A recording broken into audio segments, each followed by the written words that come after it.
There's something no one tells you after trauma. They tell you to stay strong, to move on, to forgive and forget.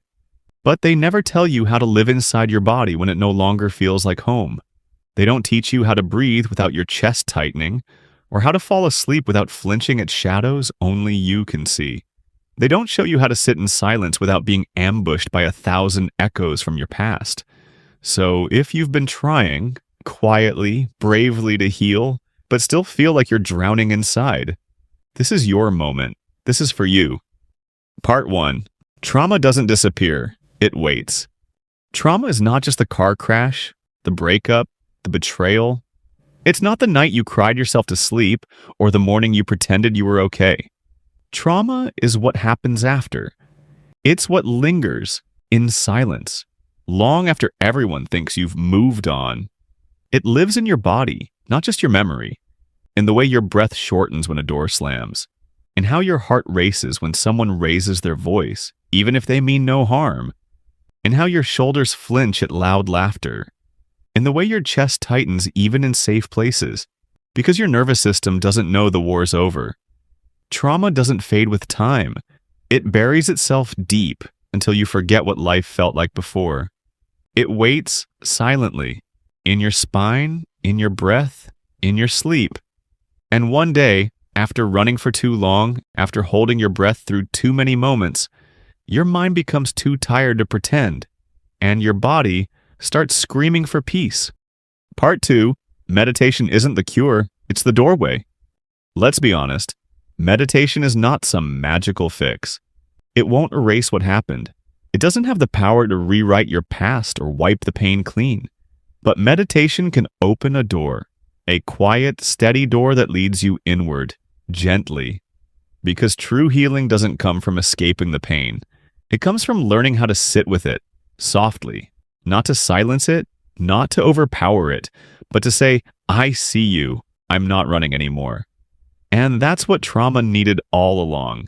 Not for you to force yourself to be fine, but to be still enough to hear what your body has been trying to say for years. In trauma-informed meditation, you're not fixing anything. You're simply becoming a safe space for yourself. You let your breath say what words can't. You let your stillness remind your nervous system, you are safe. I'm here. You don't have to protect me anymore. And sometimes, that quiet presence is exactly what your inner child has been waiting for all this time. Part 3. Not all meditation is trauma safe, but these are. If you've ever tried to sit in silence only to feel anxious, dissociated, or even panicked, you're not doing it wrong. You're just using a tool that wasn't made for a heart that's still bleeding.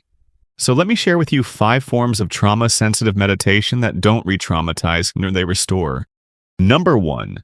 Grounding meditation. This isn't about emptying your mind. It's about anchoring yourself to the present. Feel your feet on the ground. Wiggle your toes. Name 5 things you can see, 4 you can touch, 3 you can hear. This type of meditation calms the survival brain by reminding it, I'm here. I'm safe. This moment is real. Start here. Always here. Number 2. Loving kindness meditation. When trauma makes you hate yourself, this practice offers something radical, self-compassion. It begins by silently repeating, may I be safe, may I be well, may I be free from suffering. Even if you don't believe the words at first, though your nervous system hears them, and over time, they become your inner voice. Number 3. Sound-based or music meditation. Silence can feel terrifying after trauma, but gentle sounds like waves, soft flutes, Tibetan bowls can act as a soothing backdrop for your nervous system. You don't have to sit still, just lie down. Let the sound wash over you like a warm blanket. Sometimes healing doesn't look like effort. It looks like surrender. Number 4. Movement meditation. Trauma lives in the body, so healing must move through the body. Try walking slowly in a park.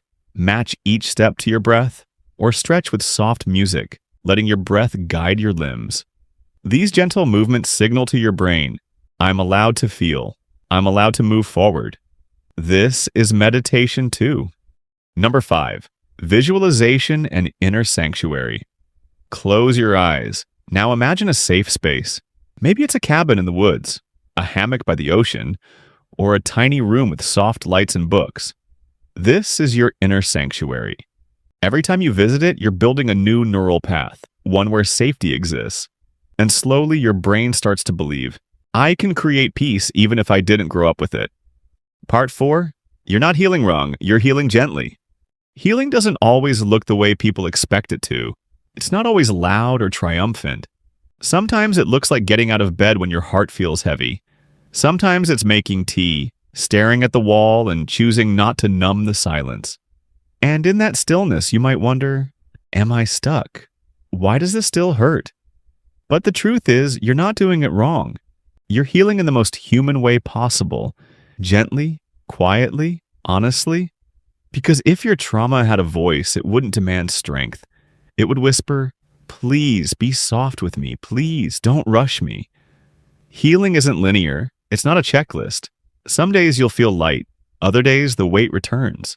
But every time you choose to face the pain, even with trembling hands, every time you breathe through the discomfort instead of avoiding it, you're reclaiming a piece of yourself.